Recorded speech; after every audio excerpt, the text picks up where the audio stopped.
sortie publique, Christiane Taubira est accueillie par des manifestants contre le mariage pour tous. Mais le sujet du jour, c'est le futur du tribunal de Perpignan.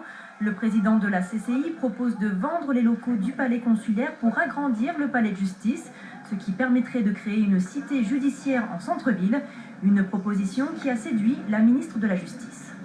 Cette solution a plusieurs avantages. D'abord, de maintenir le tribunal au cœur de la cité. C'est une tradition française que la justice soit rendue au cœur de la cité. Et puis un autre avantage important, c'est de participer à la vitalité de la ville, c'est-à-dire maintenir de l'activité au centre de la ville de Perpignan. Reste à présent à chiffrer ce projet, car rénover et agrandir coûterait plus cher que de construire du neuf.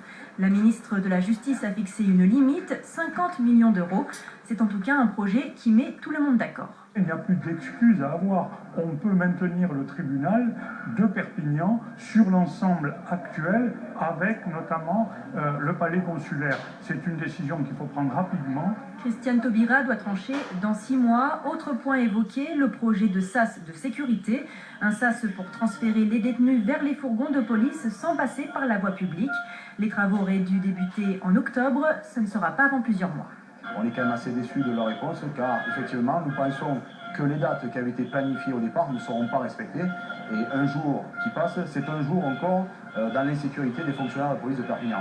En attendant, un sas métallique temporaire doit être installé, mais il faut encore obtenir les autorisations administratives.